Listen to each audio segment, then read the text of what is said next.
we estimate that it was 100 to 110 foot rope above the trees, but we didn't know that. I mean, it was so dark and foggy that you couldn't even see the end of the rope. Welcome back to the show. We are officially in season 2. This is episode 23, and today we are very excited to be joined alongside Dr. Tony Brooks. After enlisting in the U.S. Army in 2003 at the age of 21, Dr. Tony Brooks attended and graduated infantry and airborne school, followed by the 4-week Ranger Indoctrination Program, officially checking into the 2nd Ranger Battalion in Fort Lewis, Washington in September of 2004. He deployed to Eastern Afghanistan in April 2005, based at Bagram Airfield. His first mission was Operation Red Wings 2. Tony subsequently deployed to the Ramadi region of Iraq in 2006 to 2007. He is now owner and operator of a chiropractic clinic and creator of Objective Healthy, a healthy lifestyle social venture to improve the health of veterans. He was featured on a Discovery Science Channel episode of Black Files Declassified and a Smithsonian Air and Space article as a subject matter expert on Operation Red Wings, and is also featured in the Backbone Docuseries.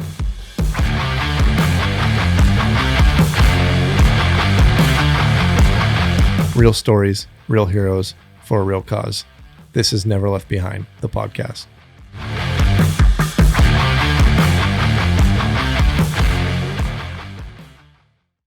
Hey, Tony, how's it going?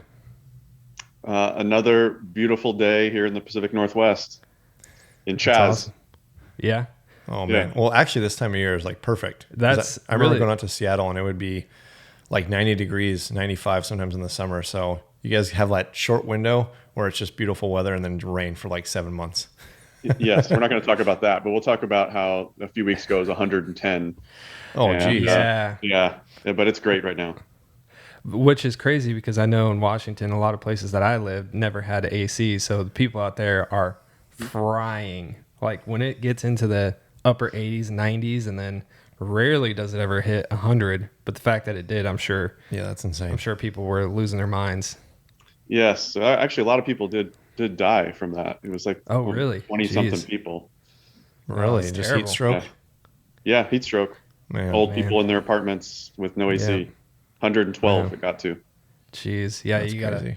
you gotta keep up on people when something like that's a freak occurrence. Keep up with your elderly and make sure to check in on them. Mm-hmm. My brother-in-law sent me a picture of his thermostat, and it doesn't have a third digit on his thermostat, and so it just said 99 on it. And then he had his kitchen thermometer out next to it, and it showed 107. And he was like, "This is the inside of my house right now." That's crazy. Unbelievable. Yeah. Well, listen, I'm super excited to have you on today. I know you have a book that you recently put on pre-sale or on pre-order, and it's coming out this August 10th. It's called Leave No Man Behind, and it's the perspective of a young Army Ranger going to rescue during Operation Red Wings 2, the rescue mission for those that were shot down during Operation Red Wings, and the Navy SEALs that were killed in action, and then later found out Marcus Luttrell was out there, and so they went through the rescue. So we're going to dive a lot into the book, but we want to first talk a little bit about your background and really what drew you to become an Army Ranger.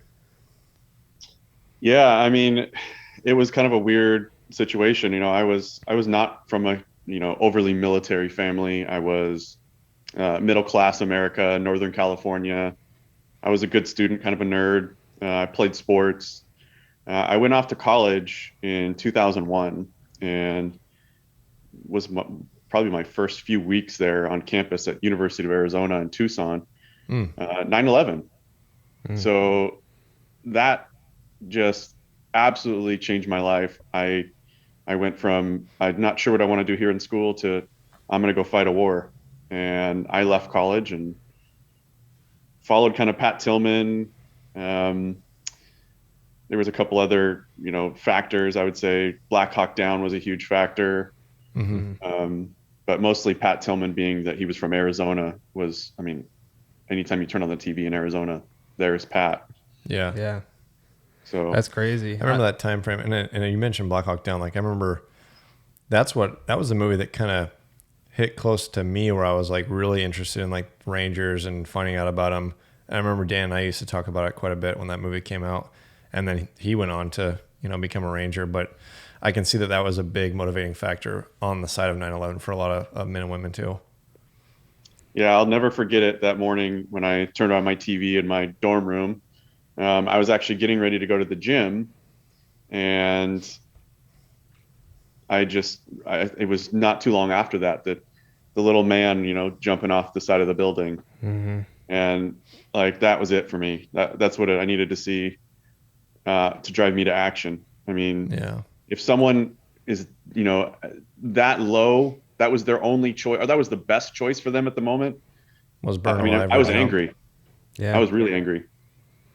Yeah, it impacted a lot of people in a lot of ways, and just witnessing it firsthand is something that I think, a lot of Americans didn't see until, probably the time before that was Pearl Harbor. And Mm-hmm. so for people to see that firsthand and on national TV, I remember watching it too, and how many times the cameras had to cut away or go to a different scene, or sometimes they just couldn't catch it in time. And so you literally saw people die before your eyes. And I don't think, that has happened to the American public. And not even to get too far, but I remember I think they've honestly cut out all of this footage from the news now, and you can't find it anywhere. But I remember when they were filming it live, I mean, it was on 24/7 for like weeks.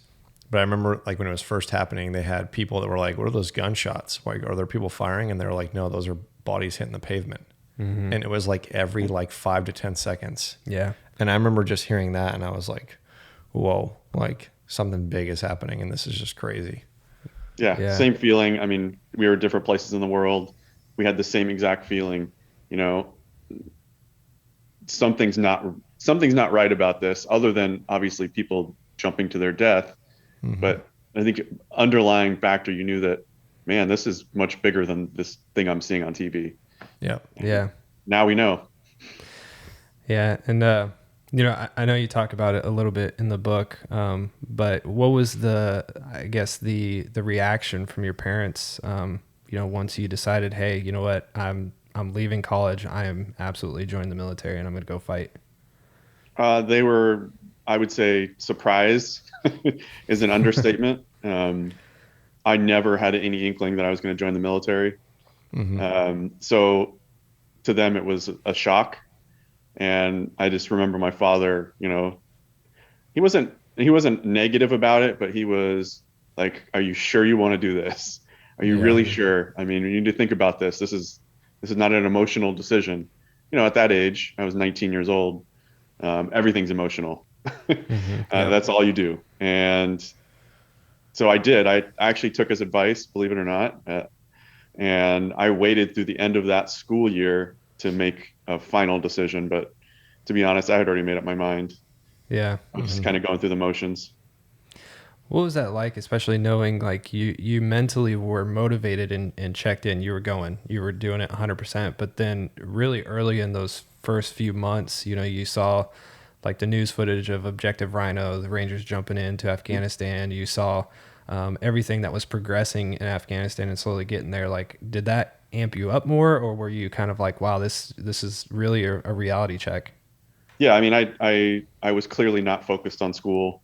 I mean, I was a 3.5 student most of my life, so pretty good. And in college, I think my first semester I ended up getting like a 2.0 or below. Wow. Like I was not there. I was checked out, and that was obvious when you saw my grades. And since then I've never had a semester that bad. So it was clear that I wasn't really there. I was there physically, but not mentally. Yeah. You and I did opposite. I graduated with like a 1.8 out of high school, went into part-time college for about 4 or 5 months, had almost a 4.0. And then I was like, yeah, I'm out. I'm leaving. Wow. Just to prove that you could do it. Basically to prove to myself that I'm not stupid, that I just didn't care about high school. And I was going to like an art school for college, which if anybody knows art schools, they charge like an arm and a leg to go to. And I was like, I don't want to be in debt $170,000 at the end of this thing. Mm-hmm.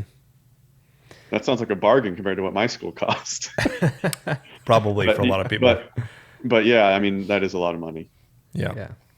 So once you did start going through the process and you knew you 100% wanted to be an Army Ranger, like what was it like going through those initial months and everything, going through basic training, airborne school, RIP, and especially being there in RIP when everybody knows, hey, all the battalions are getting spun up and deploying now.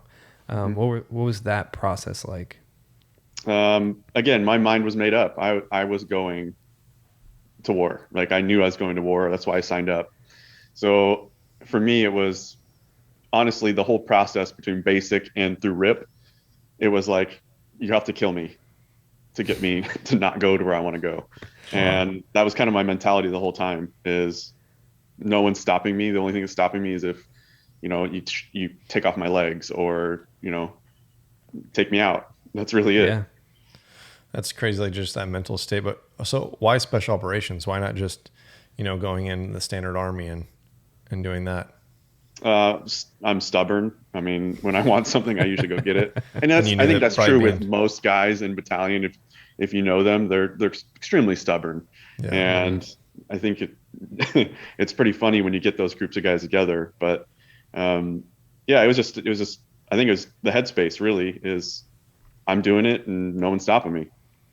I think most people too, when they think of special operations, they kind of know that that's like the first guys in and out, so you probably knew if I want to fight, if I want to go to war, that's where I need to be. Yeah. And I also had this, I'm a very analytical kind of type of guy. So I was like, well, they're first in, but they're also the most highly trained. They're the top of their game, right? So why would I not want to be with those guys, right? Yeah. It's actually the safest, is in my opinion, is Spec Ops. Yeah, we're in the most shit, so to speak, but I felt the safest, honestly. I would have felt unsafe in anywhere else. Yeah, that's a good point. Yeah, it's funny when because I've told the story multiple times, but I didn't tell my mom for a long time what I was doing. Like I didn't tell her what Rangers did or any of that. But when I finally did break the news, I think it was after like probably my third or fourth deployment, something like that. And I told her that. That's the way I broke it to her. I was like, listen, I know this seems crazy, but in special operations, especially in 2nd Ranger Battalion or in the Ranger Regiment, period, you don't go to objective unless you know what your target is and you have all the assets in the world at your disposal. Like, yes, there have been a few, very, very few fringe cases where that has not been the case, but 99.9% of the time you have all the assets, helping you, keeping your eyes on the objective. And then, like you said, they're the highest trained people. So, I mean, you wouldn't want to be with somebody, personally, I didn't want to be with somebody who was less trained. I wanted to know that the people around me to my right and left were the best out there. Tony, this is more a question for you, but also for Dan, because you're both Rangers. But for people listening that might not understand, like you said, all the support in the world and the logistics that you guys have, is it pretty common, the missions and everything you guys go on, where you just have air support at your call? You kind of have like everything you want, to where if there's just regular infantry in the Army that are on the ground, they got to kind of go through a bunch of different, how should I say it, like not loopholes, but just a bunch of different people for that to happen. I would say, I know that when we were in Ramadi, which was my second deployment, that we would time our missions based on certain assets being on station. So, it was like, yeah, we're not going out unless we have the support. It was just a smart man's game at that point. Yep.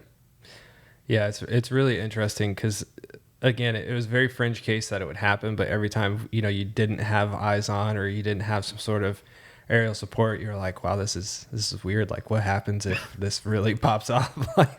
Yeah, you think about like traditional forces, the Marines and Ramadi is what I always saw. They're just walking around, no assets. Those guys are badasses, really. They're walking around that city, no assets. They don't even have nods, half of them. So, the another thing, equipment, right? Yeah, and absolutely. And the traditional like infantry mission of just patrol till you get shot is just crazy to me. Like, just wait until you're in contact. Like, we were always doing point objectives, point raids. We're trying to search somebody or something very specific. Whereas your standard units, they have a battle space and they patrol that area, and they're just waiting.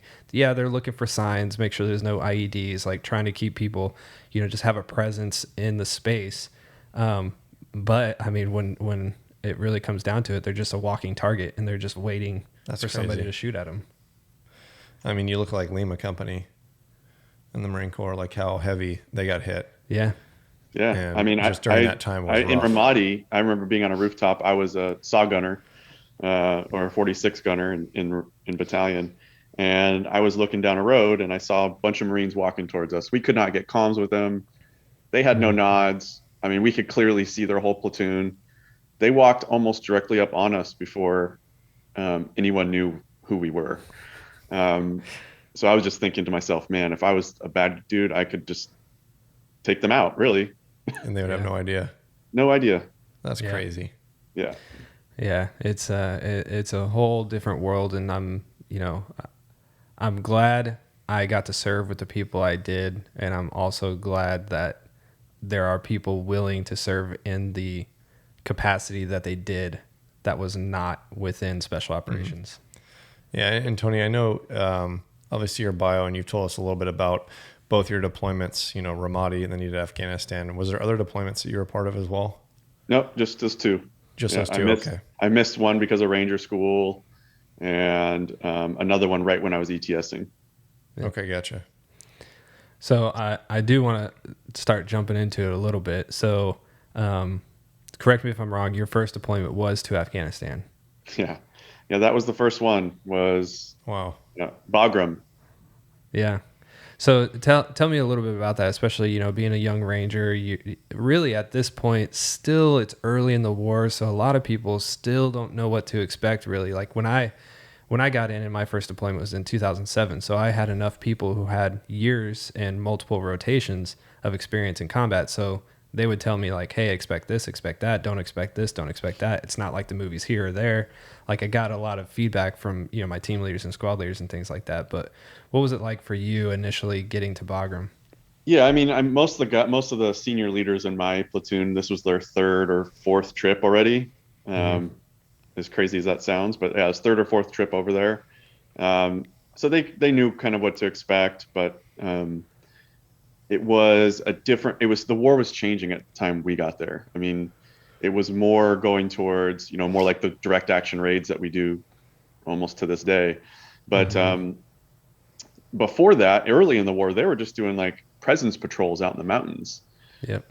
And that's not what we were doing when I arrived. So yeah, I knew what to expect as far as the past, but the war was changing and we weren't very busy. That was like, I think to this day, it was probably the slowest deployment for Charlie Company of 275, maybe ever. And we did a lot of training. We did a lot of get ready, do nothing.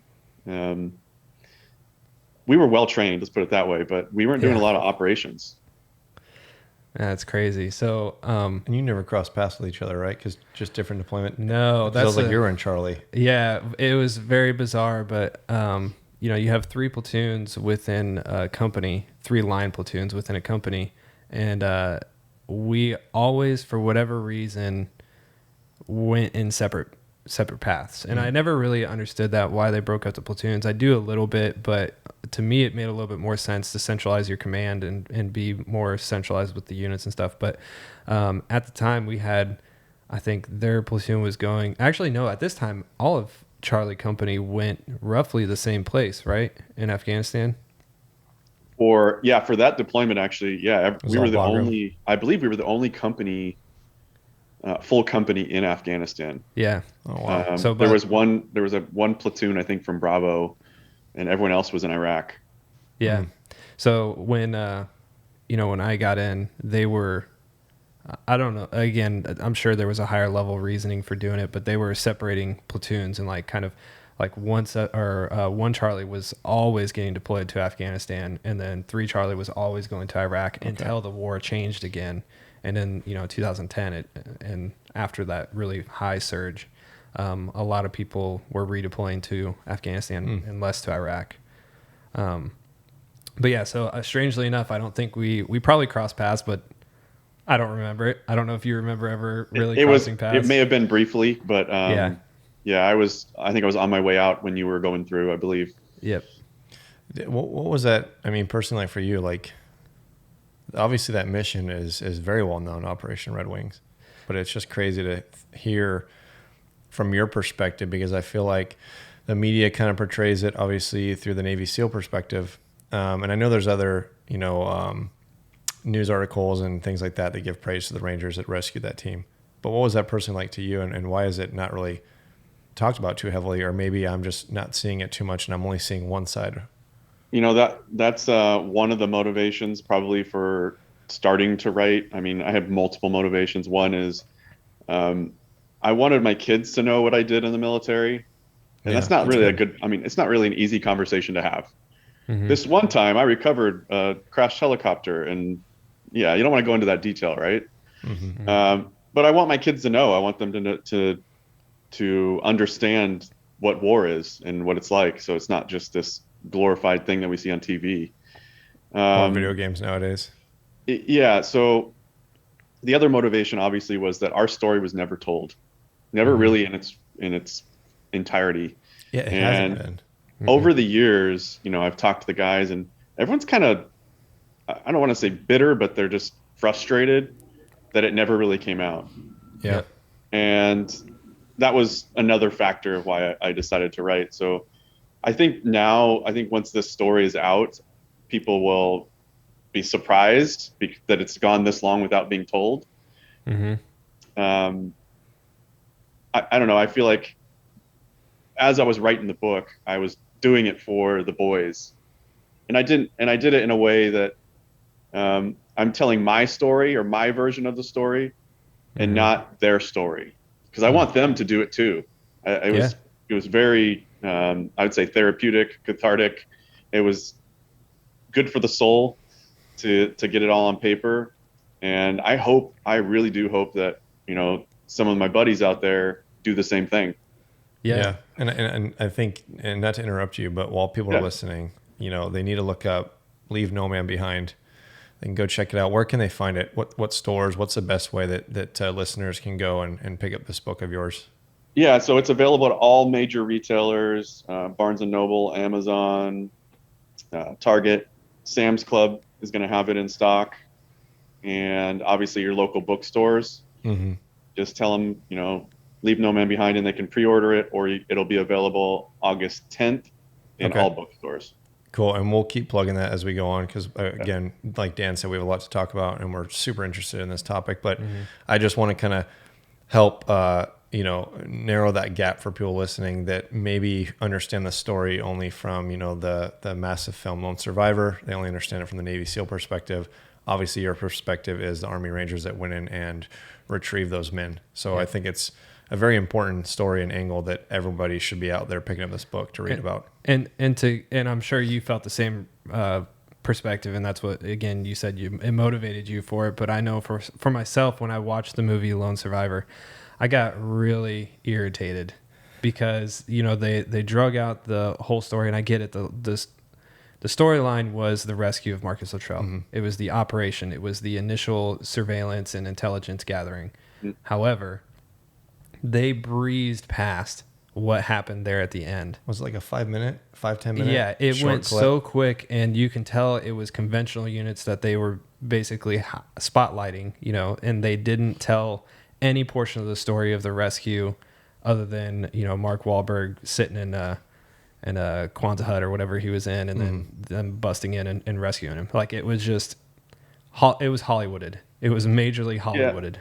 I mean, you got to remember they did it based off of Marcus's book, so that it was his perspective, really, and that's what the whole movie was. And I had the same feeling. I'm like, wish they would have told more about our portion, but no one knew it. I mean, there were no sources at that point, so it's accurate to his story. It's accurate to his portrayal. 100%. And Marcus was recently on, I think it was Joe Rogan. He said, you guys could they could do a whole movie on the rescue. And it's like, yeah they totally could. Yeah, they should do that. I mean, they should almost do a part 2 in a sense where they tell the Ranger side of it. And I think that'd be an interesting, 2-movie kind of series. Yeah, I would Absolutely. love to have all the boys together, helping with that. That would be awesome. Working with Hollywood just like he did and make sure that it's like spot on. And I think Yep. that's where Hollywood is getting better at, more so as they're bringing in these veterans and people that have been in the shit, that have seen it all. And they're like, all right, tell us how to tell this story. And we'll add a little bit of Hollywood, because I think for most people, if they watch something that's so accurate, it's almost like a history show. You Right. kind of need those peaks of craziness happening. But yeah, it would be cool if they told the Ranger perspective. Yeah. So if you could, let's start unraveling and telling people, because I'm certain not everybody has seen Lone Survivor or read the book Lone Survivor. So if you can tell kind of a little bit of the background, and then start going into kind of your perspective of that night and initially showing up to the crash scene. Yeah. So the whole Lone Survivor movie does a really good job kind of going through the background, but I'll just give a little brief kind of intro. Mm-hmm. Essentially, there was a guy, Ahmad Shah, in Afghanistan, that was the troublemaker in the area of Satalosar, and he was going around making IEDs, and he was blowing up U.S. troops pretty regularly, and we had enough. So what ended up happening is Marcus and his team went out to surveil him and basically look at where he was building these IEDs, and they went on this recon mission that was compromised really early, almost immediately, and it was by the story goes by a goat herder, and they released the goat herder who then ran off and told all the bad dudes, hey, you've got some guys up in the mountains coming for you. Mm-hmm. And they were ready. I mean, in this terrain, I would say any 4-man team that was walking through that terrain was in trouble. Mm-hmm. There was really no, I've heard people in the past say, oh, how did they not fight harder? It's like, once you get out there and you see it, you say, I see what happened here. They didn't Mm-hmm. stand a chance. They really didn't. Well, I'm sure the enemy that they're fighting understand that terrain much more, and it's brutal terrain. Like, for anybody that's ever hunted, and like, I tell Dan, and Dan's even told more so me, like the desert we grew up in, just like Cathedral City, Palm Springs, Joshua Tree, those mountains and some of those pine trees up there look pretty similar to some of the footage that I've seen, and it's like brutal country to try and hike through or just get around. Mm-hmm. Yeah, I mean, really brutal. I mean, hands and knee. I mean, you're on all fours trying to get up certain parts. You've Mm-hmm. got, rocks falling everywhere. Um, I mean, what to your right will be a cliff, and to your left is like maybe you can grab onto a tree. You're just kind of sliding as you're walking up this hill. Jeez. Um, I mean, it's brutal. And these guys, where they were ambushed, I mean, they had no chance. Mm-hmm. So that 4-man team got ambushed. They immediately, tried to call for help. Comms in the area were awful. So they were getting their radios weren't connecting to anybody. And if you look at the Medal of Honor citation from Michael Murphy, he took a satellite phone and kind of ran out into an open area and made a call for help. And that's the one that came through. And following that, they sent out a QRF, which is a quick reaction force, Mm-hmm. with some of his Navy SEAL buddies, and they flew in essentially to rescue them from this ambush. And as they were coming in, they were probably getting ready to rope. It looked like they had unhooked, and they were hit with an RPG, and that Chinook helicopter came down to the side of the mountain. So we had, a 4-man team that had just been ambushed, and you had 16 men on board a Chinook helicopter down on the side of a mountain. And that's when they called us, who we had just switched to the primary uh, combat search and rescue for the entire country, Mm-hmm. probably weeks before. And we were spun up to go help them. Weather was horrible, and we couldn't get to the crash site for over 24 hours, which was, I write about this in the book, how frustrated I was that we couldn't get to them and how frustrated everybody was. But when we did get out there, we did not know what we were getting into because we didn't even have maps. That's how bad this part of the country was, is we didn't even have maps. Mm-hmm. There were no maps. No one had made maps of that area. Mm-hmm. So we were using satellite imagery to try to get to our destination. And anyone who's ever looked at satellite imagery knows that you can't see terrain very well. Mm-hmm. And we got bit pretty hard when we thought we were pretty close to the crash site on the map, but it was just horrendous terrain, straight up and straight down pretty much everywhere. Mm-hmm. How big was your team that went in there? My whole platoon went out, as well as 3 Charlie.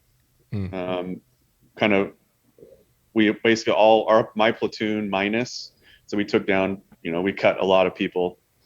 There were basically I don't know if you guys are familiar, but I know Dan is. But on some missions, they'll cut like the lowest man on the totem pole, basically the lowest private. You're not going. Everyone else is. Well, we had to cut weight because we're going way up in the mountains. So we cut almost a full squad worth of guys for our platoon. Same thing with 3 Charlie. Mm-hmm. But we landed, we fast roped in, which was another fun story. It was we estimate that it was 100 to 110 foot rope. Whoa, above the trees. But we didn't know that. It was so dark and foggy that you couldn't even see the end of the rope. Wow. I remember looking at my squad leader, who was the rope master, and he kind of looked back at the rest of the crew and went like, I don't know what the hell I'm doing. I can't see anything. Do we go? And then we just started going. We just went for it. Wow. And obviously you guys knew that the ground was there. Like, it wasn't just we knew cliff. It was there, but we didn't know how far it was. Like, you normally check and see the ropes on the ground, right? Yep. You're looking for that chem light. And you could tell he didn't know where it was. Oh man! So you have just to give people a little bit. So you have a chem light at the end of the rope, and it was like a little tiny like infrared light or something. Yeah. Okay. So it's straight up and down normally on the end of the rope. So when you finally see it horizontal, then you know you're good. Yep. Because it's on the ground or on something, and so that's hopefully it's not snagged terrifying. in a tree. Yeah, it was. Yeah, we had no clue. It was in a heavily wooded area. So, what time did you guys go out? Was that like early morning then? Like still pitch black? It was. I don't know. I remember off the top of my head, but yeah, it was pitch black. It was a really bad storm, so it was foggy, and you couldn't see anything. I couldn't even tell where we were. It just looked like we were in a cloud. Jeez, and that's crazy. Yeah, so going down that rope was very interesting. And so, all right.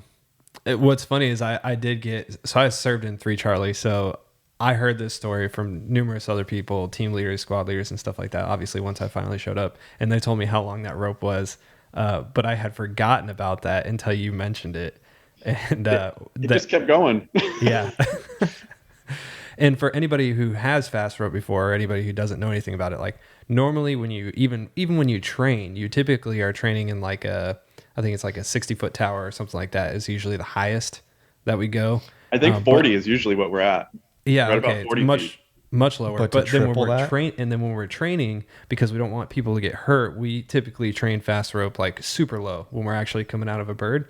So it'll be 15 feet off the ground or something like that, because that's what they in reality try to do, is get you as low as you can to the terrain, but the aircraft is only going to stay at an elevation that they feel comfortable. So you have to train for potentially taking the entire rope, which I think majority of the ropes we had were either 80 or 120, 80, 100 or 120 foot ropes.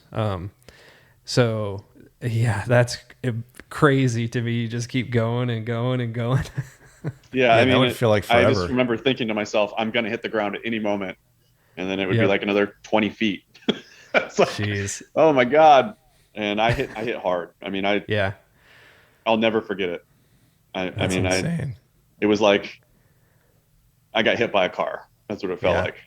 So the first time you land out of an airborne jump, you're like, wow, that was much harder than I expected. Well, this was harder, much harder. So basically, we had all our gear too. Yeah. When you guys touched down, you guys were just kind of hiking through the shit all night long. And then was it towards like sunrise or morning, or what was kind of the time frame of when you guys actually got to the point of being engaged with an enemy and rescuing that team? Yeah, so we walked for hours before we got to the crash site, and it was basically the sunrise when we reached it. Hmm. So we walked all through the night, and we were all beat by the time we got there, and that was like the start of the mission. Mm. Basically, it's like, okay, now you got to get to work, guys. Yeah. So we were pretty beat up. Well, I remember seeing the photos and everything because we had them hanging on the walls. Is like during that operation too, because of the elevation, how hot it got, and all of everything getting drained of liquids. Like I heard you guys went through a massive rehydration period. Giving each other IVs and everything to try and stay hydrated. Yeah, I mean, I definitely ran out of water multiple times, like completely out of water. Jeez. And I just want to note that, my Charlie company fast roped in.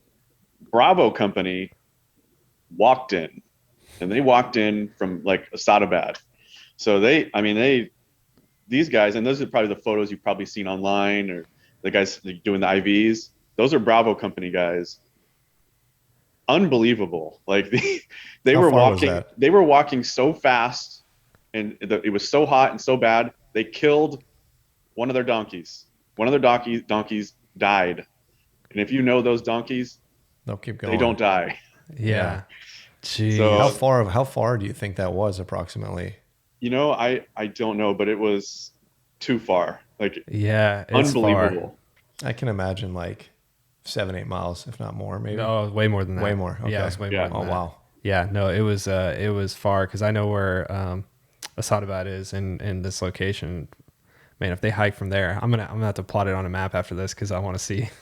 Yeah, I've done it in the past and I don't remember, but it was insane basically what Yeah, they were doing. Jeez. jeez. And I mean, they had units walking with them that basically quit on the way. So Yeah. it's wild. How did that carry on that mission? Because obviously, lone survivor, it cuts when Marcus is rescued. Was there a whole nother second firefight that happened after that of getting them out of there?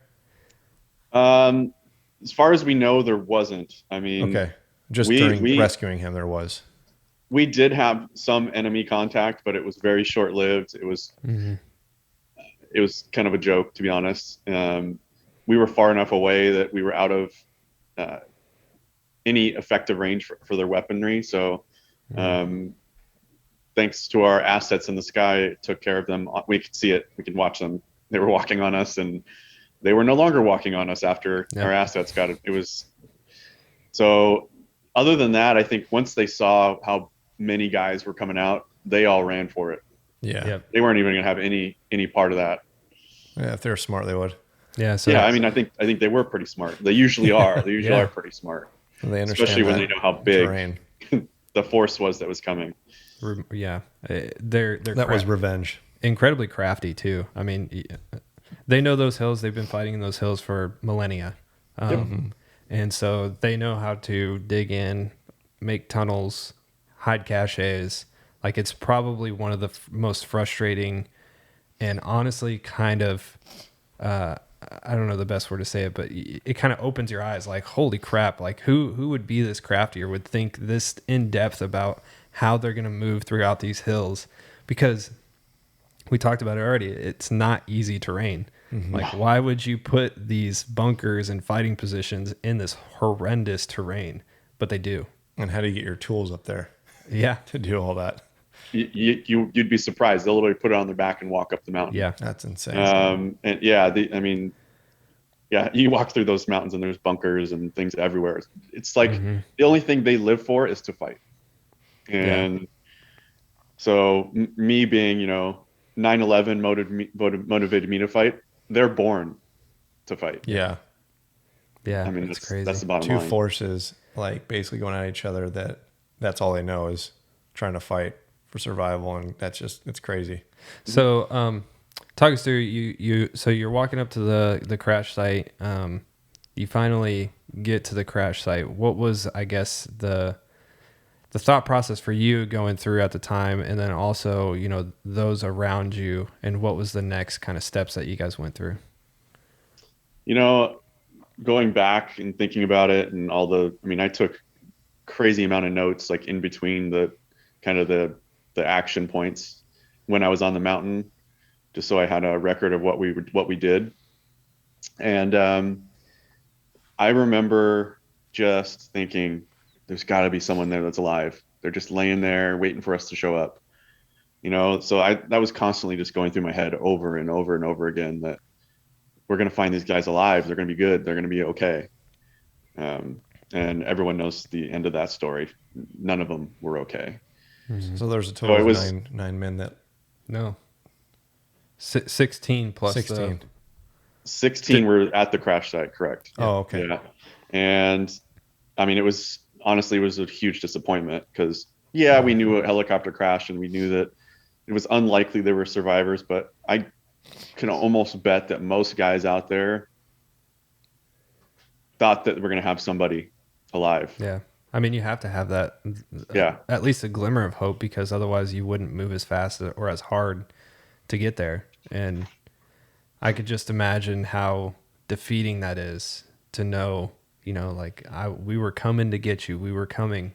And we just either felt like you weren't fast enough or just knew that there was nothing you could have done. Yeah. I mean, that's exactly it. It felt like, we should have been here 24 hours ago. And we couldn't because of weather. And that was extremely frustrating because I guarantee you, if we had the choice, we still would have tried. Yeah. And so that was always in the back of my head. Like, gosh, were these guys, did they survive anything? Like, if we were here sooner, were they alive? I mean, it was definitely took the wind out of your sails for sure. And then it was back to business. Like, once you had that moment of taking a knee and, kind of gathering yourself, it was, okay, now we got to get these guys home. So, yeah. And I'm sure that was, equally or probably even harder in a lot of regards. Cause, one thing we talk about, and I think this is probably why, you chose the title of your book, and, Leave No Man Behind, but no matter what, it doesn't matter how much carnage or how much bad there is, like the things we've learned in the past from the previous wars we've been in, especially Vietnam and all the bodies and people that have been left behind in that, like it's ingrained in you when you're going through basic training, when you're going through any other training, going through RIP, ending up at, Ranger Battalion. You never leave anybody behind. Doesn't matter if they're killed or wounded. You're always going to be there in the fight to make sure everybody gets back. I mean, it's right there in the Ranger Creed. I mean, that's one of the first things you learn, right? So this was the creed. I like to say this is the creed in action. This is really, that's what it was. That's what that mission was. So we were living the Ranger Creed right there on that mountain. So from that part, I mean, now I'm incredibly proud of what everyone accomplished out there. I wish it would have gone differently, but we don't get to make that choice. All we can control is our own actions. Absolutely. So, it's kind of funny, like the name of our podcast is obviously Never Left Behind. Yeah. And your book, Leave No Man Behind. When we saw that, we were like, that's pretty cool how that lined up. Well, you said it at the beginning of this podcast too, is like, hopefully things like this, storytelling like this, gets people to not only like, you don't want to leave a person behind, but you also don't want to leave your memories and your history behind. And that's kind of the idea behind our podcast. Is like Never Left Behind. It's, you don't leave your past in the past. You got to bring it with you. And yes, there are some demons that may come along with it. You got to deal with those separately, but the stories and the history and the facts and the personal accounts of things need to be told. Yeah. And I like to, I mean, you have an amazing book coming out, so we should probably talk about that for a minute. But I would say that every single person that's ever gone off to war has a story. Absolutely. And just because it's not a movie, like, doesn't mean you shouldn't tell that story. Yeah, I agree. I one of the reasons I wrote this thing was, both of my grandfathers served in the Korean War. And when I sat down and thought about it, I didn't know what unit they were in. I didn't know anything about their service. And the only reason I learned anything is they passed away and we had to do some research. But that, to me, that's a shame. Like, yeah, what they did was amazing, and everyone should know about it. So Yeah. I, I mean, let's talk about your book, Dan. Well, hold on. I got a question. I want to Yeah. know how long did it take you, one, to write this book of yours, and also to kind of even go into it a little bit further. Do you remember the first part of the book that you first started writing? Yeah, actually, so first of all, it took me, and it took me probably 10 years total to write the book. No kidding. However, Wow. however, I will say this, that was mostly just me gathering my thoughts, like notes, um, bullet points, talking to people. Hmm. But really, ultimately, I wrote the book in about 3.5 months. I mean, I Okay. sat down Mm. every day, 4 a.m. I would get up and I would write till 7 every day, no matter what. And honestly, that's probably the only way it actually got done, is because I had to force myself to do it, because you're always Hmm. going to have a reason not to do something. You can always find an excuse. Yep. And I would find myself sitting there staring at the screen like, oh man, I gotta pay our water bill. Oh, I gotta clean up the garage too. And I'm like, what am I doing? Like, that's so insignificant, but your brain is going to find excuses, right? Yeah. So I made it a point to every day, no matter, even if I wrote one sentence, from 4 to 7, I was sitting in front of that computer and I was looking at a Word document. Hmm. Wow. Um, so I think there was another part of the question. Yeah, I don't even remember What what it was was. the first part that you started writing about it? Because like Yeah, you said, you took notes down, but I'm curious where you actually started writing it and what part that was in the story. it actually, and it was mostly encouragement from a friend, that he's like, what was the most action? What was the most action? I'm like, that's not the most important part, but it kind of get the creative juices going, right? Hmm. And it Hmm. was literally the prologue, or right, that rope scene that I write about. Yep. Roping in was kind of the start, and I Mm. thought it was kind of good to start that way, because um, it's exciting, right? So it gets the heart pumping, and you have to really, to explain that to someone who's never done it. It's not easy. Yeah. You have to capture the emotions, the scene, everything, all in one short period of time. So that's how I started. And then I Okay. went back and I mean, literally the book was written in non-chronological order. I mean, chapters that were taken away, some were added. It's a process. It really is not as simple as it sounds, as far as like going just chronologically. Yeah. No, we can I mean, understand how hectic it is to create a book, and for you doing it all on your own. I've obviously had help with Dan and Tom, and there's three of us with the publisher, but it's like I can imagine doing it all on your own and taking that much time, I and so it's crazy. But I love the way that that's how things start. It's like when it starts kind of into action right away. There's no slow roll in. Yeah, so I did not do this all alone. So Bob Welch Mhm. was helping me along the way. I mean, Okay. I would send him stuff and he would make it sound way better, and then I would change it, and so we were going back and forth constantly. But yeah, I would say we need to mention his name, because Bob Welch was co-author. He's actually on the cover as well. Oh, my But apologies then. he helped me. I mean, honestly, I probably would have found an excuse to not continue it if he wasn't Hmm. there. Like, no, tell me more about this. Hmm. This is what people yeah. want to know about. Write about that part. Like, okay, I didn't think that was important, but okay. Yeah. No, it's great that you said that, because my question was going to be what kept you committed and motivated to writing the book. And so it's good to hear, you have somebody who's kind of motivating you. And it's interesting that you said that. And I think this is important for people to think about when they're telling their story is, find the reason to tell your story, Hmm. and find the people that is going to not necessarily draw it out of you, but is gonna inspire you to continue to share your story. Yeah, I mean, Bob definitely drew it out of me. I mean, I would write like maybe a paragraph about something. He'd be like, seriously, that's all you're going to tell me about that? That's the only thing I want to hear about. So I'd be like, oh, I thought that was not important. So I would, Yeah. dive in, and then talking about myself. I Oh hate yeah. talking about myself, right? Hmm. So the whole book was like a really when I first wrote it, it was kind of a boring, just history book. And he's like, you know what? People are going to read this and be like, so who's this guy who wrote the book? Like, what does he have to do with it? Yeah. So he really helped me.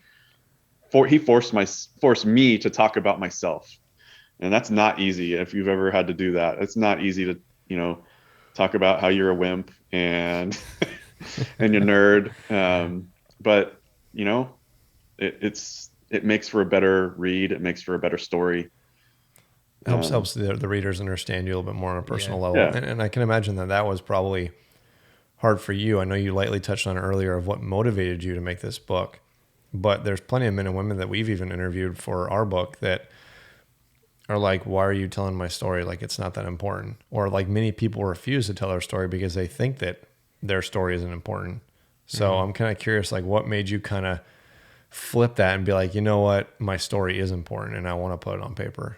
Yeah, it was, I mean, 100% it was my two children. Like I looked at them and, when you serve in the military and you've been around people who've died and who've passed away, you're like, man, that guy was amazing. You tell all these stories, but does his family know that about him? Yeah. Does his, his own family probably doesn't even know some of those stories.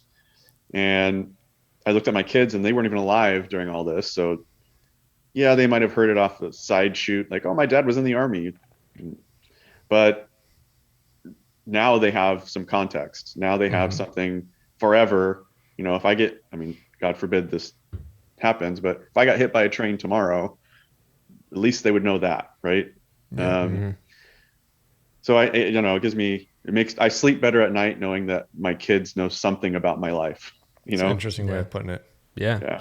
Well, it just opens because I have a 1-year-old now as a first child, but definitely when you have a kid, it just opens your eyes to a lot of other things that you just didn't think about previously.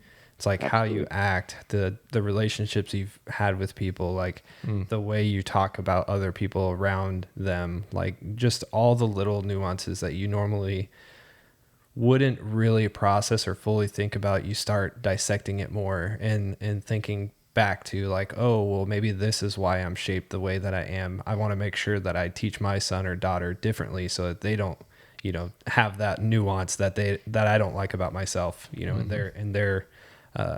their actions. And so, yeah, it definitely opens your eyes to a lot of different things that I think normally you don't see until you are a parent. Yeah. I mean, you definitely see in your own kids all the stuff that you hate about yourself. You don't realize it until they do it and you're like, gosh, why do you do that? Oh, that's right, because I do that. Like my son, he's incredibly intelligent, and you tell him to do something and he has an answer. Like he has something to say.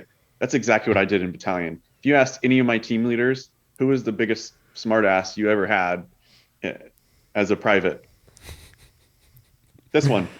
Yeah.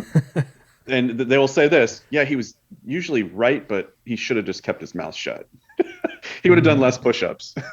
Do you talk about that in the book too? Not too much, but yeah. I was definitely a smart ass. Yeah. I was the prankster. Like I always was figuring out how to pull pranks on people. Like the easy ones is like freezing people's PCs and putting it like in a block of ice because they left it in the wrong place or something. What was the one where you put like a bucket of water over a door? Oh yeah, I did that overseas. So I put a bucket over somebody's chew and was like, "Hey, we gotta go. We're getting spun up." And they came out of their chew like, with their eyes just like open the door and then just a bucket of water dumps on them. And I got a video of it. It's great. But yeah, and then gosh, what's the other one? My favorite one that I did. And to this day, they still don't know who did it. So this will be the first time that I've admitted to it. But I saran wrapped the company commander and first sergeant's cars. We had a giant roll of saran wrap and we went top to bottom all the way around it, saran wrapped their doors, then the other way, did it again, and then around the other way. Jeez. It took me probably, I don't know, an hour each car. But it took them a bit to get into their car finally. They're probably going to hear this and you'll be getting some phone calls, I'm sure. Yeah. Well, they can't reprimand me now. So Yeah. they were so pissed though. I remember they were threatening to call everybody to formation and do all this, and I was like, they're not going to do that. They don't care. They don't So want everybody to know that this happened. who else knew? Was it just you or was it everybody else? There was probably a core of 8 people or so that knew that it was me, and that was about it. And they all kept Good their work, mouth shut. man. Good work. Yeah. Yep. Tony, I'm curious. What if there is any? I know it's hard because it's your baby, it's your book. Is there a favorite part to it that's very kind of dear to you? Honestly, the one that like I still kind of brings tears to my eyes is there's a chapter called The Ring. And, after we recovered all the guys at the crash site, we realized that one of the guys that a lot of people knew actually, personally, he was star pitcher at West Point. And he didn't have his wedding ring on when we found him. And everyone knew that he's supposed to have his wedding ring. Like he always wears it. So we got on our hands and knees in the crashed helicopter site, and we're digging through ashes until we found it. Wow. And we did. We found it. Wow. It took us forever to find it, but we did. I mean, you look around, there was Rangers, hands and knees. We'd taken off our gear, set our weapons down, and we were crawling around looking for a ring. I mean, how often does that happen in a combat zone? That's insane. That's crazy. That gave me I chills. think that's the humanity. Like that was one of my favorite parts to write about, mostly because I got in contact with the widow and she sent me a picture with her hand, with her ring on her finger, next to her husband's photo. Wow. And like, I'll never forget it. Chills. Yeah. It was amazing. All right. People listening, pause this. Go pre-order Leave No Man Behind. Because I'm like excited to read more about this. And I know Dan is. Literally, if you're listening, pause on Spotify, pause on Google Podcasts, pause YouTube. It's exciting to hear about. And I know there's a lot more to it that we don't want to spoil. And I'm sure you don't want to spoil for people. Yeah, it's not spoiled. You're good. No, we want people to be excited to read this entire book. And, I'm excited for it. And kind of transitioning out of it, I think there's, I can't remember if it's in the intro or in one of the chapters, you talk about, what your transition out of the military was like. And you talk about how it was similar to the scene from Lord of the Rings and how it was just sitting in the Shire and looking around at everybody and just realizing the shit that you went through and nobody else understands. Can you kind of talk a little bit more about that and talk about your transition out? Yeah, I think that is like kind of an ode to the brotherhood, right? So, we can all sit at a bar together and we know what each of us has been through. We don't have to know all the details, but when we give the cheers, it's different than, the guys at the bar that we see, the civilians, so to speak. They're celebrating, this crazy, awesome life that we have in America. And they don't necessarily understand the sacrifice that happens. So that's kind of my ode to that Lord of the Rings scene. I think it kind of really tells the story of what veterans feel like, kind of like outsiders, like no one really understands us. No one takes us seriously. So that was kind of how my transition felt like. It felt like everything moved in slow motion. No one cared about anybody else but themselves. It was frustrating. And I think so many veterans are out there that they're just the same thing. They're completely frustrated. No one understands them. No one gets it, right? You've heard that. No one understands, or no one understands me. Yeah. But I think, your fellow veterans do understand. So I think it's important to talk about. It's important to say that, hey, we need to stick together. And that's how you get through that transition back to civilian life, is kind of sticking with some of your veterans also. Yeah. A lot of us, I know a lot of guys that kind of just completely separate from the military and they go back to what their life was before. And that's rough. No one understands what you just went through. Yeah. Yeah. I mean, I did that, and I've talked about it multiple times, and I talk about it in the kind of the intro to our book, is how, to me, it wasn't a chapter of my life. It was a different book. Like, my military experience was a completely different book, but it's taken me a long time to realize, yeah, maybe it was a different book, but it's a volume in a series, and that, it's something that definitely builds on my character, and, it has shaped a lot of the ways that I act and react to different things, and made me a much, much better person, better father, better friend, better leader, all those things. And it took me 8 years, though, to really, really, really start reflecting on it, which is kind of why this podcast started, why the book started, why a lot of these things started happening, was because I was tired of having those flash memories of things that I did in the past and not really being able to apply them directly. Yeah. Embrace it. It didn't make you Dan, right? It's a part of you, but it's not everything. But yeah, you need to embrace it. And I think that's tough. Yeah. When no one around you knows what that is, how do you embrace it, right? That's one thing what you said, Tony, for me as a civilian is really trying to understand more veterans, and I've been exposed to, I'd say, plenty by now with this book that we've done, but there's so many more that I just keep meeting and keep learning from their stories and their experiences, where I'll never understand what that cheers is like you said.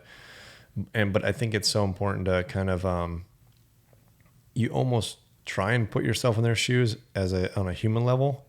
And I've just been trying to get to know these men and women better. And I think that a lot of civilians, like you said, we're just kind of used to a coddled lifestyle. Like, we really think our life is hard, and we have our own struggles, but there's so much more out there that we kind of block, and we become very selfish about it. And I guess that was my inspiration of, partnering up with Tom and Dan here, who are both Rangers, and I've never served. So I'm like kind of the odd man out as a civilian, but I feel like I can bring a lot of value to other civilians and help teach them maybe the process I've gone through. And I think that 2020, was a year for many people where it was tough, and it's a year that none of us, I think, will ever forget. But I think more importantly, it's probably a year for you with this book. It was a year for us during this book, for Dan getting involved in the military community again, and this podcast. I mean, I look at 2020 as like, after all this shit that went happen, it was a great year because of the things that we can all look back on from it. Well, it's your actions, right? I mean, you guys took action and did something, and I think a lot of people didn't. So it was a rough year. I mean, I'd say it's probably the worst year in my business, but at the same time, I grew so much. Like, I realized what I didn't want. I realized what I was missing. I look at 2020 as like the longest deployment of my life. I live in Washington, so it was a little bit worse than I think a lot of places in the country. Yeah. Like, we just opened on June 30th. Our economy just opened. That was late. So, yeah, it was rough. I mean, I haven't told many people this, but we decided, literally, we're selling all of our belongings and we're moving to Texas. Really? So I'm in the process of doing that right now. And, I'm going to be in Austin, clinic for a while. I'm going to, be there probably for another year here in Washington, but my family's going to be moving. Because we just realized, certain things in our life that we were taking for granted, and we're changing it. We're doing something about it. Yeah. Is there a part of Texas that you guys enjoy the most? I just love Texas in general, but we're moving to Montgomery County. Okay. Which is north of Houston. Ironically, that's where Marcus Luttrell lives. And so it's a beautiful place. I mean, my family's following me there, so I'm happy. Have you met, obviously you have before, but have you met Marcus again, like especially through this process of writing the book? I've actually never met Marcus. I mean, I wasn't actually physically there when he was rescued. I was in a different part of the mountain. It was 3 Charlie that really did that portion of the mission. And I've never met him since. Someday I hope to shake his hand and say, I'm thankful you're here. But but yeah, I have not met him to this day. Well, I'm sure I'm sure that'll happen. he would appreciate shaking your hand too, just because I know he definitely gives a lot of credit to Rangers too. Like he definitely says multiple times, Rangers saved my ass, and I know they love hearing that. Like I've heard him say that line multiple times. Yeah, and yeah, I mean, for that little rivalry we have, of Yep. course. But at the end of the day, like all of us don't care that he was a SEAL. I mean, Yep. yeah, at the time we did, we're like, oh yeah, it was a SEAL, whatever. But now it's like, no, we're all Americans. We're all serving. I mean, I'll say it. I think he's a hero. I mean, to survive that utter hell Yeah. he went through. Yeah. I mean, I think most people would have tapped. Yeah. I don't know how he. Most people I would have honestly broken. have no clue how he got through that. I mean, Yep. Yeah. I've read the book. I've seen the terrain myself. I've been through the weather out there, which I tried to really describe in my book really well, is how brutal that weather is. And then, yeah, he lost his buddies. I mean, he saw it happen. Like, Yeah. I can't even fathom what he went through. Yeah. Hell. I could literal hell. That's what I'm saying. I think most people would mentally just break and give up because you have that high of we're going to make it out. Let's keep fighting. And then all of a sudden, within seconds later, that whole narrative changes. And for you to be able to keep pushing on and keep going, I can't even begin to imagine what that's like. So I know when you were transitioning out, did you always, I know what you do now, we're going to get to that obviously. And you kind of hinted at it a little bit, but did you always know that you were going to end up going back to school and do what you're doing now? I definitely knew I was going back to school. I was made for school. Like I am the kid that will sit in a classroom, not take a single note and remember everything the professor said. I'm good with that didactic type learning. So, lucky me, right? But as far as what I was going to do, I had no clue. I knew I wanted to help people. I think ironically, my Ranger career started on a rescue type mission. And I think that was probably the most satisfaction I got as far as what we did. I mean, Ramadi, we were kicking in doors all the time, but I think the rescue portion was something that I really remembered. I really had a passion for. So I knew I wanted to help people. I knew it was probably going to be in the medical field, but I really didn't know what it was until, I had some troubles of my own, so to speak. I mean, I had severe back pain and I couldn't find anyone to help me. I went to PT, I went to a couple surgeons, and they wanted to do some crazy surgeries that, at 26 years old, I was like, I don't think I want to do that. So I kind of stumbled into my current profession, really. No, so it was that 100-foot fast rope is what got you into chiropractic work. I mean, hiking those mountains. I think that was probably part of it, but definitely just the beating you take being in Ranger Battalion. Those guys that stay for a full career. Oh man. I'll tell you what, those are some freaks. Yeah. Those guys are something else. Like I want those guys on my team for sure. Yeah. So how long have you been a chiropractor then?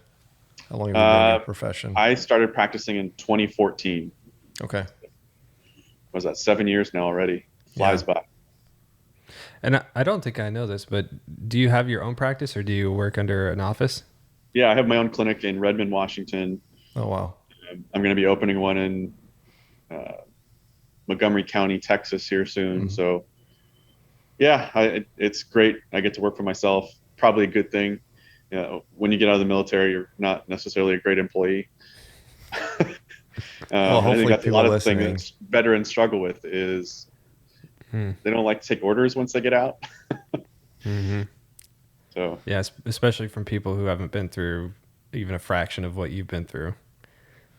Well, hopefully with your new practice, people listening who live in that Texas area that need a chiropractor and want to support a veteran, they'll call you up. Yeah, I mean, I do, and that's another passion of mine is treating other veterans. And I think, Yeah, there's a lot in the Pacific Northwest, but there are a hell of a lot more in There's a Texas. ton in Texas. Yeah. Oh yeah. I think. San Antonio's Marine Well, it capital actually right wasn't there. the highest percentage, but it was the highest amount of veterans. I think like Virginia was In the a state. highest percentage, yeah, by any state. I think Virginia Yeah. had the highest percent, yeah. Yeah. But that's awesome. So, I guess what's your plan moving forward? I know you talked about you're moving your family, you're gonna establish yourself there. Is there anything else? You know, you're releasing this book. Is there anything else that you're working on or have in the back burner that you're hoping kind of comes from this book? Absolutely. Yeah, I like I said, my passion is helping people, and I Mm-hmm. love helping veterans. So there's a lot of things that I want to teach more veterans how to live a healthier lifestyle once they get out of the military. Too many of them, I mean, you've probably seen this. You see people get out of the military and they gain 25 pounds, like Yeah. Mm-hmm. almost immediately. And I did the same thing. I gained probably only 10 pounds, but I'm a skinnier guy, so 10 pounds fills out much faster than in most people. But I want to teach veterans more about how to live a healthier lifestyle. Because, Mm-hmm. I mean, think about it. When you're in the military, everything's done for you. You just show up and eat. You do your Mm-hmm. exercise. You're forced to do it. But once you get out, no one's telling you to do that. No one's telling, hey, you gotta work out. Yeah. You got to eat healthier. You can't eat that every day. You're not running like you used to. You're not, carrying 100 pounds of weight every day. So you can't eat 5,000 calories at every meal. Yeah. Um, and really, I think veterans struggle to take care of themselves once they get out. I mean, if you look at the VA system, people are a mess. Yeah. So one of my huge goals, I've actually started kind of in the background working on this. It's called Objective Healthy. So kind of a pun, play on the objective, but Mm-hmm. I'm hoping to have classes and products that make it easier for veterans. I mean, I'm not going to do it for you. I want to teach you. I want you to be able to do it yourself. Mm-hmm. But yeah, that's my passion as far as moving forward. Well, something exactly like what you were saying is it's so important to the military community, and we've talked about it numerous times. There's over 60,000 veteran organizations or organizations that benefit veterans, and to be able to have an organization that's more of a hand up than a hand out, I Yeah. think is much more important. Is like to help somebody achieve their own success versus trying to give them something like a gift that they think is going to make them successful. Yeah. That's not how really in general majority of humans are wired, but definitely not how veterans are wired. Like we need the support structures and the mission orientation and the things to like work towards a goal or whatever the case may be, but not to just be like, here you go, here's this thing, now be successful. Well, that's the Right. thing is like you can't just give somebody a hammer and expect them to build a home. Yeah. It's kind of the same thing where it's like you have to be taught and take the proper steps. And that's where you're seeing like a lot of these handouts, whether they're super generous. Some people that are getting homes in a new truck or whatever, that can really help change somebody's life. Maybe they need a place to live or they need a truck to get to their job. But I think with a lot of those things like that is it's just a temporary Band-Aid as to where there's a lot more to where, I mean, we've talked about this multiple times with other, guests on the podcast that are like, you really want to help a veteran, hire one. Or find a company that's looking to hire veterans or is trying to help them, reshape their life. And kind of like what you're doing. I mean, we just had Steve Forty on and he talks exactly like how you do about like, sleep hygiene, getting the proper amount of sleep, eating right. Like were these veterans when they got out, did they start drinking or smoking? Like where has their life taken them? And there's so many factors as to why you kind of get that broken vet or the veterans that are really struggling still. Yeah, I mean, health is, we generally think of health as like, oh, I don't have any symptoms, I'm healthy, right? There's nothing wrong with me, so I'm healthy. Well, you learn real quick, being in my profession, that means nothing. I mean, people are walking around right now, friends, family, and this sucks. They have cancer right now, they don't know it. They won't find out till years later because that's when their symptoms come. And now it's like, oh my gosh, I got to do something. Well, it might be too late. So I want to get, more veterans proactive rather than reactive, as far as when it looks at their health. Yeah. And it's one of those things that, I don't know, maybe they're doing a better job now, but it's definitely something that you're not really taught formally in the military. Like, yes, you're taught physical fitness, you're taught in the gym. Maybe depending on who your team leader, squad leader, whatever was, you might have been taught how to do proper calisthenics and stretching and things like that, but probably not. But then your other wellness, like eating right, not drinking in excess, making sure that you do mental check-ins and being able to get mental help and not having a stigma around it, and all these other factors that just don't get talked about in the military at all. And I'm excited for more and more opportunities for veterans to learn the proper ways to take care of themselves. Because again, I'm hoping there's a whole movement, and I think we were kind of chatting about this a little bit online, but like a movement around the veteran culture coming out of these 20 years of combat. And yes, there's always going to be continuous combat. There's still things going on in the world. It's not ending, but the major conflicts are coming to an end. And so being able to focus now on how do I, help myself or help those around us. Like there needs to be this veteran movement to really help each other and to become better stewards of ourselves, our families, our communities, and our jobs. Yeah. I mean, I do want to point out that, what I plan to do in the future is, my own thing, but I want to also do a little shout out for the Lone Survivor Foundation, because they are tackling that issue as far as mental and physical health being, both of those are important. And I think a lot of people don't necessarily cover both of those. So I just want to say, check them out. If you've never looked at their Lone Survivor Foundation, it's doing awesome stuff. Yeah. How important is it in your profession for people to see a chiropractor? I think everyone should have someone to constantly check on their spine. I mean, think about it. We do checkups for every single major system of our body pretty much regularly. Yeah. No one ever checks on the spine unless something goes wrong. Yeah. And it houses your central nervous system. You can't replace the spine, at least not yet. I mean, you can replace a lot of things, knees, elbows, but you can't physically replace your spine. I mean, you can replace segments, you can replace discs. They can do a lot of amazing things, but that's when something goes wrong. So, in my opinion, I think it should be a part of a healthy lifestyle. And it doesn't mean you have to go every day or you have to, constantly be worried about your spine, but you should be checking on it. You should have someone that you trust to help you maintain it, because it is the frame. I mean, it's the frame that you do everything from. Yeah. What's the craziest thing, I guess, patient you've had that has come in that you've had to deal with? I'll never forget it. So a woman from India came in with neck pain, and, I was going through her history and kind of trying to figure out why all of a sudden is your neck hurting. And I'm looking through her paperwork, and there's one, I had a car accident when I was young. I was about 20. It was a rollover, and I was holding my baby in my arms, and it rolled over. We walked away. Everything was fine. And I'm thinking to myself, so you rolled over in your car and no one got hurt. Something's not right there. Yeah. So, I took some x-rays based on her range of motion, some red flags that I saw. And lo and behold, she had a very unstable fracture in her neck. That, to be fair, I mean, she could have looked fast over her shoulder and possibly killed herself.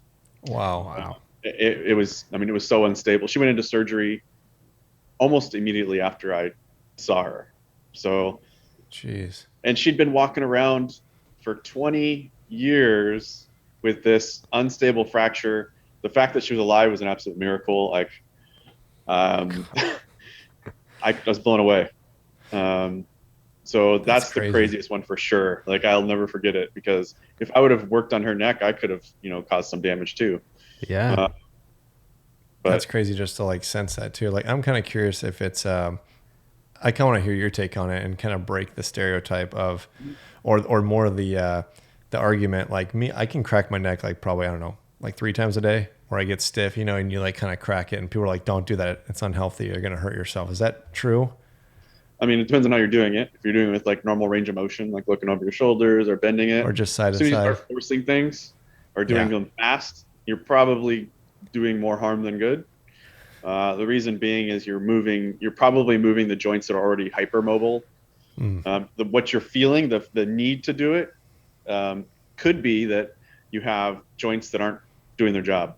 Essentially, you have Mm. some laggards up there that just need a little bit of help, and that'll take some burden off of those ones that you keep popping. It That's does it's feel funny good because though, right? Even when you pop a joint that doesn't necessarily need it, it feels good, right?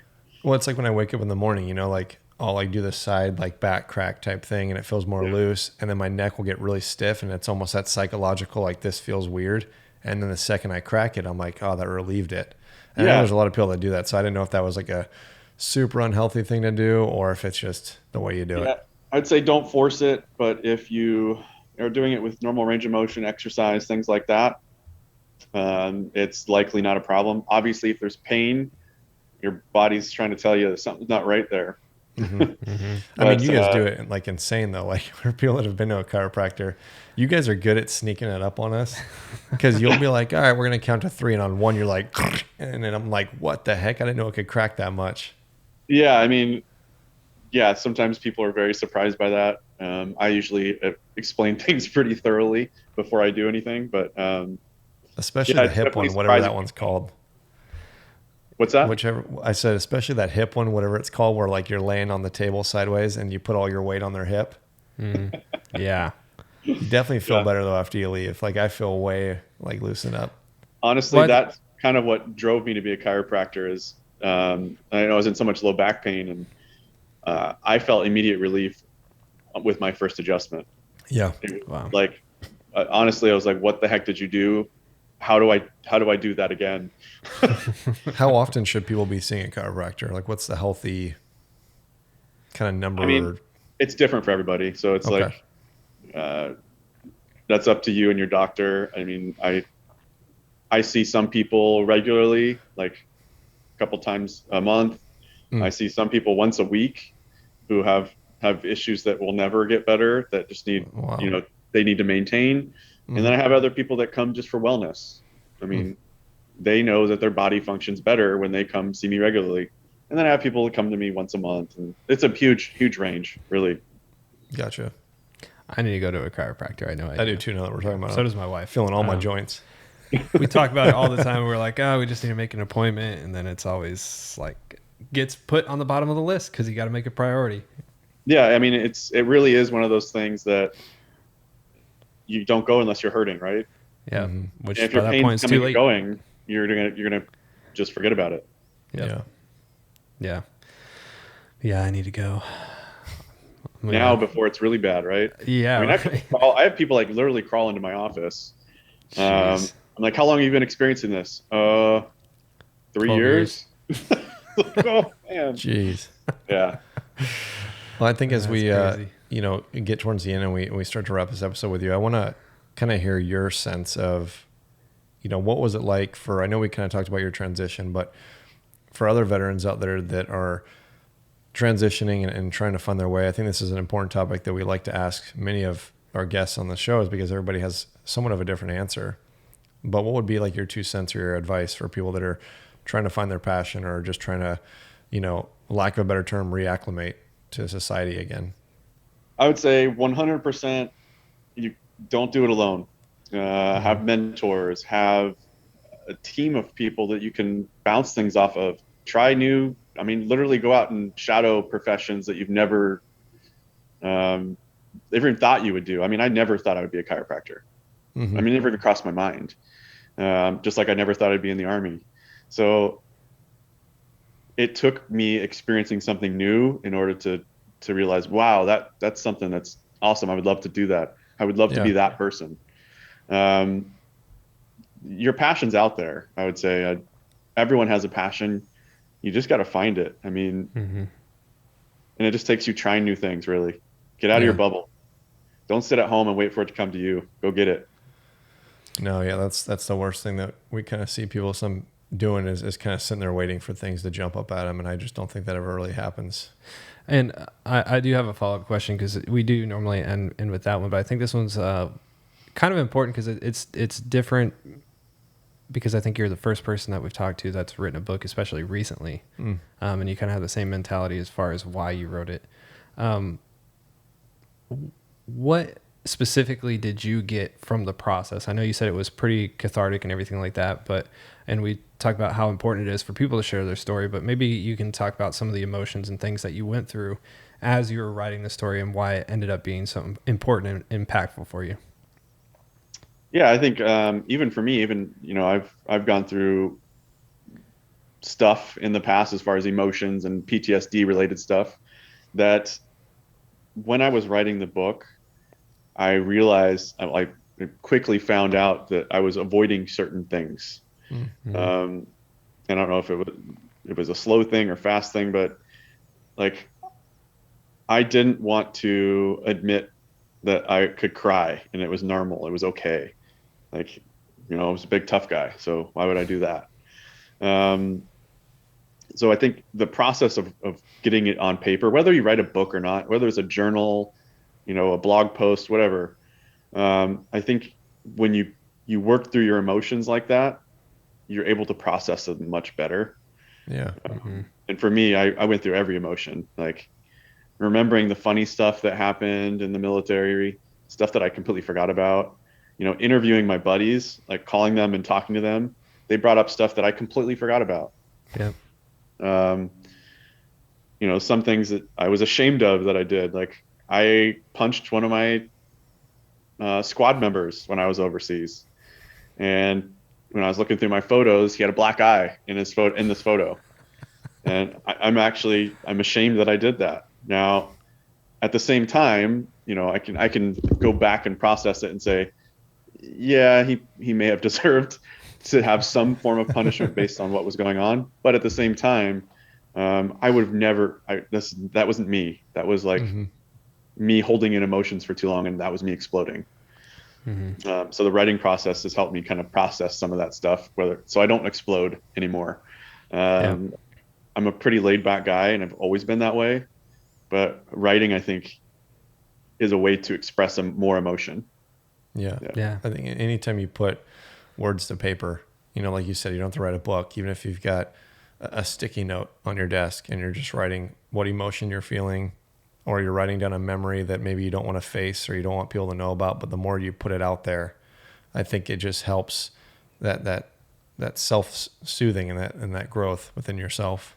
Well, yeah, and I can only speak from my own experience, but I know the more and more that I talk about my experience and transition out of the military and stuff like that, the easier it is for me to reflect back and be like, damn, I shouldn't have done this, I shouldn't have done that. But at the same time, I've grown from it, and I know what to now tell people not to do. And I am, I guess, a better voice to explain kind of at least what I went through, because I didn't talk about it, or because I didn't connect with people, or, whatever the case may be. And so that's what, I'm setting out to do, is help people share their voice and tell their story, and make sure that it gets recorded, even if it's, only an hour or two, or, a few paragraphs in a book. Like, it needs to get out there. And I think that's the most important part of it. And the more we can influence and inspire people to share their story, I think, honestly, the more powerful the veteran community can be and will be. 100%. Yeah, I begin saying this over and over again. People, you need to tell your stories. I mean, it doesn't have to be a book. The book is the one that I did, but for you, it could be sitting in front of a camera and recording it, or you just need to get it out. Yeah. Tell somebody. Yep. I agree. Absolutely. A vlog, a blog, a sticky note if you have to. A phone call. Phone call. Yeah, absolutely. Call your buddies, talk to them on the phone, and, It's something I've been trying to get better and better about. I still suck at it, but picking up the phone and actually talking to some folks that I served with, I usually text or message on some social media app or something like that. But being able to actually reconnect and through a phone call, it's just so much more meaningful, and you usually unlock something that you forgot, like you were saying, or that you didn't realize happened, or whatever the case may be, because everybody, even though you went through the same thing, you still have a different perspective. Mm-hmm. And 100%. you can learn something different from every person you went through the same thing with. Yeah, I mean, one of the best parts of writing a book was I got to call all my buddies, and it gave us something to talk about. We Mm-hmm. haven't seen each other in years, right? Some of us hadn't seen each other in almost a decade. So instantly we connected. Instantly. Like, it was, I think most people in the military can connect based on their experiences, but this was fun. It was really fun Yeah. to like call everyone and shoot the shit, so to speak. Yeah. Yeah, it's like you never left. It's very bizarre when you can talk to somebody after a decade and it's like you never left for whatever reason. Mm-hmm. Yep. Just have more Well- gray hair. That's right. Now you can talk trash to each other about each other's physical appearance, because that's usually what it devolves into. Yeah. Always. Yeah. Well, Yeah. again, I want everybody listening, go pre-order Leave No Man Behind by Tony Brooks. It's an incredible book. I know Dan and myself are very excited to read. And, for people that want the backstory, look up Operation Red Wings. He was part of it from the Army Ranger side of it. And I'm just, I hope that a lot of people, read your story and find success in themselves, and they can kind of hear more of the untold story behind that as well. Yep. Well, Yeah, I'm excited. I can't thank you enough for hopping on and sharing your story, and especially telling the untold side of it, just to get it out there and make sure that people understand the full picture of those few days. Mm-hmm. Yeah. Yeah, I mean, I served with giants. Really, the guys that I was on that mountain with are the heroes. I mean, they dragged me along. I mean, there was plenty of times where I wanted to quit. Like, it was brutal. And I think if I'd been around the wrong group of people, maybe I would have. I don't know. But the guys I was around, I mean, I have plenty of friends still from that mountain that they're just doing great things. So if anything, read it for those guys. I tried to mention everyone I possibly could in that book. Mm-hmm. And for the fallen. Yeah, Absolutely. Yeah. Yeah. Well, Tony, we can't thank you enough for just being on the show. I know we've been looking forward, and Dan's been looking forward to having you on, especially just two Rangers kind of shooting the shit and talking about it. And I'm excited because it gives me more of a backstory of an operation that I knew very lightly of, but hearing it from your perspective. And again, thank you for being on. We appreciate it. Thanks for having me, guys. I appreciate it. Of course. All right. Talk soon.